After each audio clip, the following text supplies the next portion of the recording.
benvenuti in questo nuovo video di Phoenix, il secondo della serie Road Trip UK. Vi porterò al circuito di Donington Park, un luogo a dir poco leggendario per gli appassionati di motori. Seguitemi in questo viaggio e buona visione. Partiamo di buon'ora per seguire le gare della BSB, il campionato britannico di Superbike. Percorriamo l'autostrada in direzione nord per quasi 3 ore prima di giungere alla meta.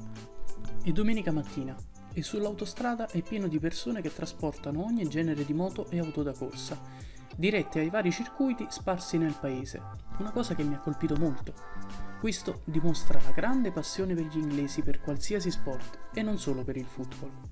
Arrivati a destinazione ci rendiamo conto che questo è un circuito da mondiale, rispetto alla nostra precedente visita a Brands Hatch, e se non avete visto l'ultimo video andatelo a recuperare. Qui invece si viene accolti in una struttura più moderna e di dimensioni maggiori. Su questo circuito fino a non tantissimi anni fa correva la MotoGP e ancora oggi si disputa il mondiale di Superbike. Oggi siamo qui per seguire il campionato nazionale, il BSB appunto, che comunque è uno dei più prestigiosi a livello europeo.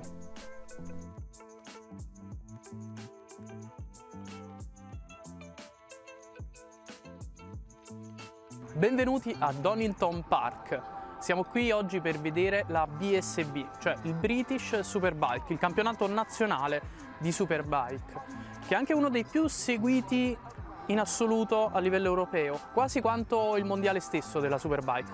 Oggi vedremo partire gara 2 della categoria regina, quindi la Superbike, e poi vedremo anche Superstock, 1000, Super Sport e poi la Rookies Cup, quindi il campionato dei più giovani, e godetevi la gara su questo splendido circuito.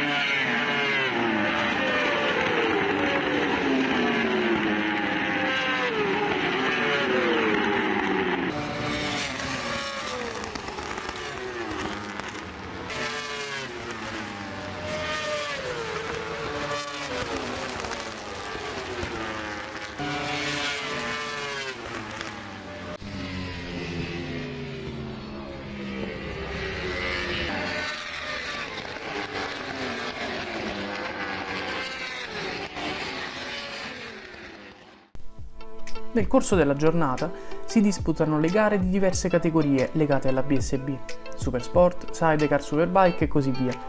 E solitamente le gare si disputano su 3 round, gara 1, gara 2 e gara 3. Ho sempre seguito la Superbike e le corse in generale, ma per la maggior parte delle volte in televisione. Sentire questi bolidi sfrecciare a poche decine di metri da noi è un'emozione indescrivibile. Il suono dei motori ti arriva fin dentro al petto, provocando un misto di adrenalina e paura. Tra una gara e l'altra ci concediamo un veloce pasto e giriamo tra gli stand. La Triumph, la nota casa motociclistica inglese, ha allestito per l'occasione uno spazio dedicato alle ultime creazioni. Triumph Truxton, Speed Triple RS e la entry level, la Trident. Tutti modelli molto interessanti, di cui cercherò di portarvi sul canale qualche prova in futuro.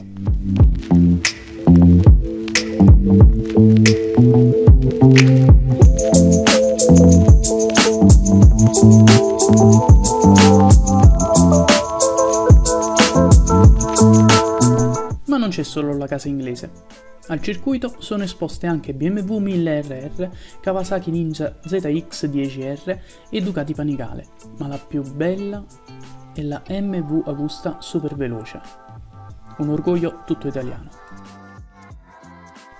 Questa splendida giornata all'insegna dei motori finisce tragicamente. In gara 3, l'ultima della giornata, muore Chris Roos, 26enne motociclista di Newcastle upon Tyne. È vittima di un brutto incidente e per lui non c'è nulla da fare. Questo triste evento ci ricorda quanto sia pericoloso questo sport e ci porta all'annosa questione di noi appassionati di motociclismo. Ne vale la pena? Ognuno trae le sue conclusioni in base alla sua coscienza e alle sue esperienze. Tuttavia, i ragazzi che salgono su queste moto sono dei professionisti. sono preparati e consci del pericolo che corrono. Non hanno bisogno né del nostro biasimo né della nostra approvazione. Del resto, persino i cartelli all'ingresso del circuito lo ricordano. Motorsport can be dangerous. Con questa cupa riflessione torniamo alla base, consapevoli di aver assistito nel bene o nel male a una gloriosa pagina del motorsport britannico. Nel prossimo e ultimo video dedicato all'Inghilterra dei motori mi affaccerò nel mondo del tuning britannico, prenderò parte a un piccolo raduno e poi continuerò il mio girovagare per il sud dell'Inghilterra, arrivando infine alla magica città di Londra. Se questi argomenti sono di tuo interesse, continua a seguirmi, ci vediamo al prossimo video e grazie per la visione. A presto!